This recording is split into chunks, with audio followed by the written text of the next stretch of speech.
Okay guys, so if you've ever suffered from lower back pain, stiffness, or even more of an acute flare-up, today's movements are going to be really beneficial for you.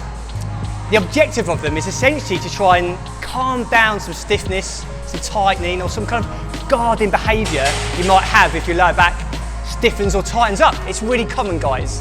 So I'm going to run through a little routine. It's going to be floor-based today, and this is what I call early stage therapeutic movement. Essentially, that is what it says in the tin. It's there to relax you, and hopefully you can find it a movement, and I'll give you some ideas of how to move that aren't too aggravating either for your lower back. So how we're going to start then, I'm going to get you in a traditional kind of box position. And then from here, guys, there's a whole host of options, a whole host of ways of moving, depending on how you're feeling. But I often start people off just to relax their breathing a little bit. They might relax their neck, they might think about just breathing nice and relaxed through their diaphragm, and everything just hangs heavy. And then from here we can start to introduce some movement. So a nice place to start is just a type of rocking movement. And depending on obviously how stiff you're feeling, or if you've got a bit of a flare up, might depend on how far you can actually move. And this is more what we think about is kind of in yoga you'd call it kind of child's pose type stretch. But you can see I'm getting some movement in there. And as you go, hopefully you can build on that range of motion. And if it feels a bit tight, it's fine to work into it. You could hold that for a few seconds and then come out of it. And then next, I like to introduce some sort of different ways of moving, because the spine doesn't just like to be in one fixed linear plane. So if I bring my arms out to the side here, I can start to get some different angles into the spine. So I can go one way, another way. There is no ideal rep range. There is no ideal time, depends on how you're feeling. If I want to get a little bit more side bending motion, guys, what I can do is as I sit back into that stretch now, I can just get my hand to reach to my foot. So in this case, it's my right hand reaches to my right foot. And now, as you can see, as I sit back and bend, I'm getting a side bending motion as well as flexion in my back. That can feel really therapeutic for a lot of people. What I encourage people to do is to explore the movement, take your time with it, and there's no perfect way to do this, guys. Play around with it.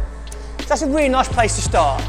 And then from there, I like to see if I can get the arms involved a little bit more and the legs involved a little bit more. So I'll show you in diagonal range here. Legs can get involved, so I can drive my leg back nice and high, really high. There is, again, I don't want you to be too fixed, I want you to be relaxed here.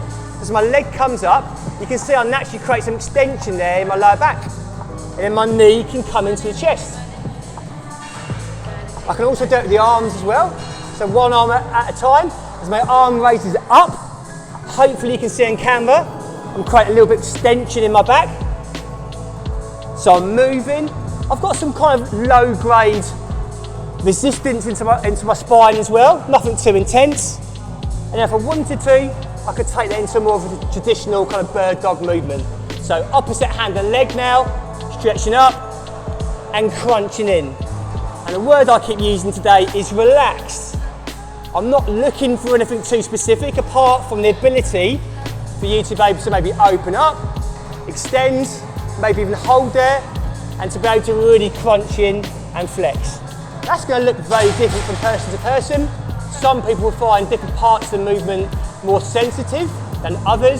That is totally normal. If you found that a little bit too much, guys, what I tend to take people down to is more of a traditional cat-cow. So if you wanted to, an in-between of these two would be, again, flexing here.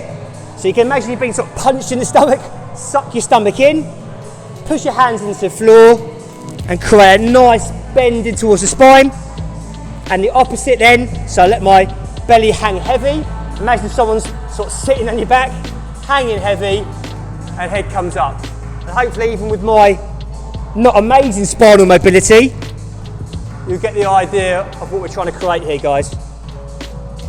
I just want to finish off by saying that lower back pain is common. I see it a lot in the gym. Doesn't always mean that something's wrong, but these strategies can help you recover.